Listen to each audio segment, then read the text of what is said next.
Hi, welcome to another episode of PhotoshopLightroomTV. I'm your host, Marek Mularczyk from SAItraining.co.uk, and this is your weekly video podcast about anything Photoshop, Lightroom and photography.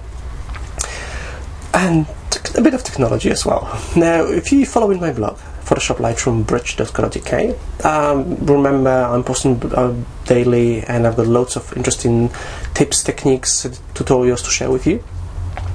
And last week I had an interesting blog or post on using USB flash memories.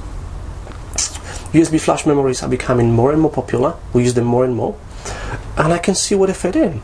They're tiny. The sizes are getting bigger in terms of the capacity. You can get a 32 or even 64 gigabyte flash drives really cheap nowadays, and they're very reliable. There are no moving parts. It's just a chip. So even if it happens to something to it, like I've had stories from people who said they left the USB flash memory in the pocket in their trousers and it went into a washing machine and it was fine. So I've got a test.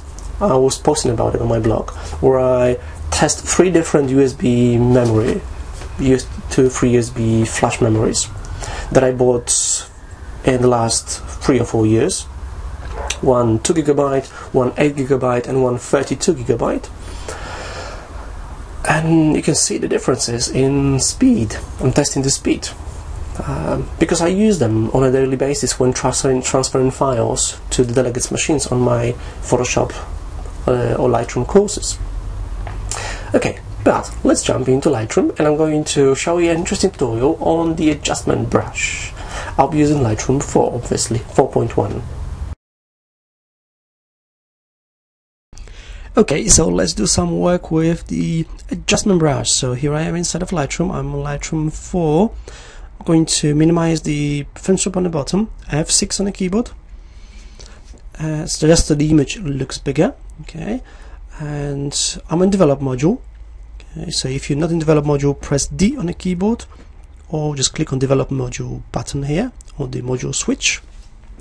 This is the adjustment brush, so click on it. And we've got loads of options in here. There are some new options for adjustment brush in Lightroom 4 as well. There's a number of things you can do.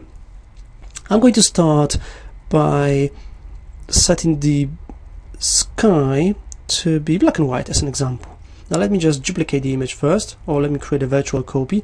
So you can go to Photo, create virtual copy, or you can use the keyboard shortcut. So I'm going to work on a virtual copy. Okay, virtual copy created.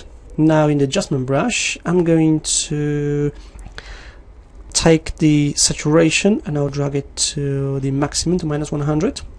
Now here's the preview of the brush. Got the brush size here in the bottom. Let me just minimize the histogram for a moment so we can see more here. So for the size, I'm going to make it just a bit smaller. You can use the same keyboard shortcuts they use in Photoshop.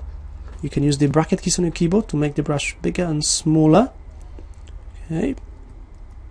And you can use shift and bracket keys to make the brush smoother or harder. I'm going to leave the feather on 0. Okay, and I'm going to start painting. Now it looks like I'm painting with grey, but I'm actually desaturating the image. Now I'm not using my Wacom tablet, so the results won't be as good as usual. Obviously we'll be able to edit it, readjust it. I've got the auto mask checked. That's great. So Lightroom will detect the edges. Fantastic. Just going to make it so quite close. I'll make sure I'm including the entire sky, and I'll go here as well, just a bit. Okay. Now this is just an example of what you can do with the adjustment brush. Now I can readjust it so we can move the exposure up or down. So I'm going to set the exposure to 0. Okay. That's great. And I'll do the same here at the bottom. I'm using the same settings. I'm just desaturating the areas I'm painting on. In this case, the sky.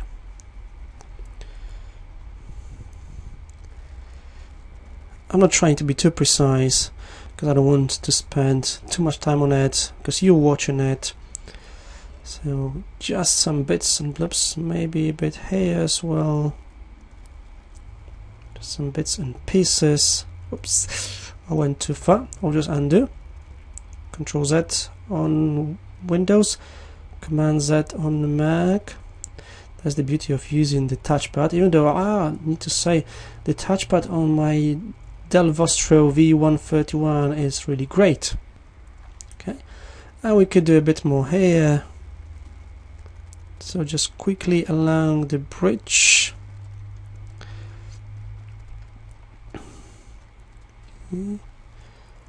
So far so good, really good job.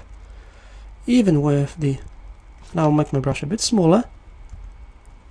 I might even zoom in a bit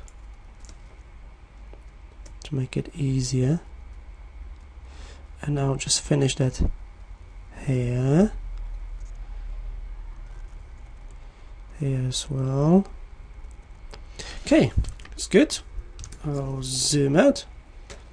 Okay, we've got this pin here, and as you mouse the cursor over the pin and hold it for a second or two, you're going to see the overlay, the ruby leaf overlay, like a quick mask mode in Photoshop. Okay, now here's one thing I wanted to point to here. In the bottom left corner of the screen, you've got the option called Show Edit Pins, and it says Always. Sometimes you don't want to see the pin, especially if you have more than one. So what I would do is I would change it from Always to Auto. And here's how the auto works. The pin appears as you move the cursor over the image, but when you go into one of the panels, the pin disappears. Okay? Very nice feature, much better. Okay, and this is just a quick preview of the adjustment brush in Lightroom 4. Explore. Hope you enjoyed it. Welcome back. I hope you enjoyed this tutorial in Lightroom. I've got another one for you, obviously, and this one will be in Photoshop. I'll be showing you a design effect. Now, this will be an example I used when creating the cover of my latest book. My latest book is coming out soon. It is available as a PDF and EPUB already. Unleash the power of Adobe Dreamweaver CS6. And I'm going to show you an example of how I created the cover. The way you can take an image and you can put it inside the monitor or inside a tablet, any screen. So let's jump into Photoshop and let me show you how to do it. Okay, here I am inside of Photoshop, and I'm going to show you an example I used here on my book cover on how I'm going to fit this image onto the monitor, onto the image of the monitor. So I've got this image here. I've already pasted it, or actually placed it into this design. It's a smart object. But I'm going to show another example of using this image. So I'm just going to select this layer, going to copy it, and I'll put it into a new document. Okay, that's how big it is. That's fine. In here I'm just going to deselect it and just hide it. Here I've got this image of the monitor. I'm going to zoom in just so it's easier for you to see. This is the monitor screen layer that I've already created. So I've got a monitor here. Okay, this is the entire monitor. On this monitor layer, I'm going to select the screen. In this case, I'll just use the rectangular marquee tool. Okay. And I'll just quickly make a selection.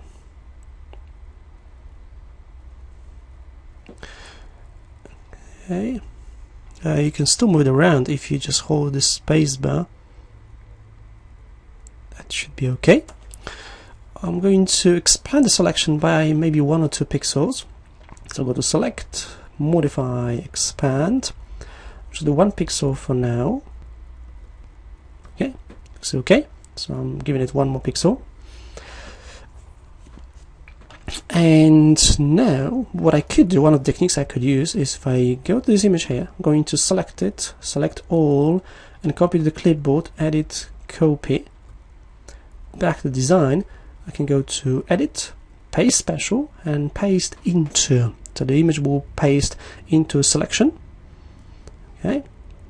Now the image appears on its own layer and it's got a layer mask next to it. Because the image is on its own layer, I can easily resize it. So I'll go to Edit, Free Transform. Now because the image is really big, I can hardly see the handles. So I'm just going to zoom out using Command 1 or Control 0 or Command 0 to see the entire image. And I'm going to make this image a bit smaller. Now I can zoom in using Control plus or Command plus. Okay.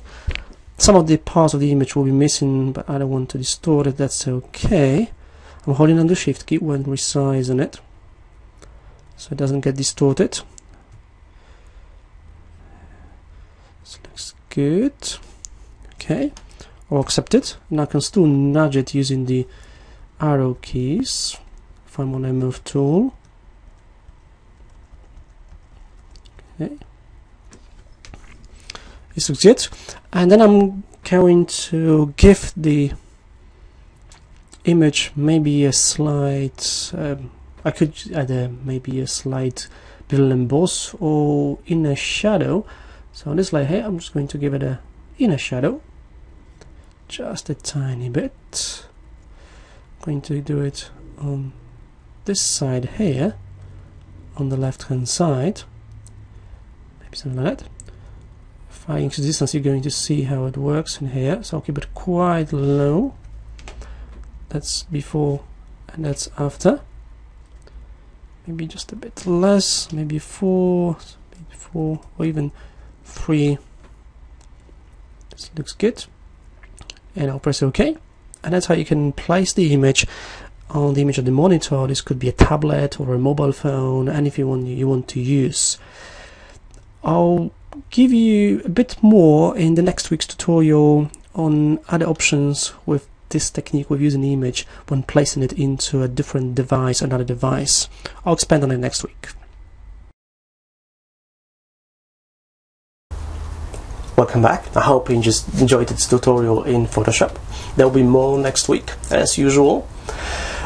Also, I'd like to remind you back to the test. If you look at this week's posts on my blog, PhotoshopLightroomTV.co.uk, I've got another post where I add one more USB drive. I've just purchased a new 64GB USB 3.0 flash drive.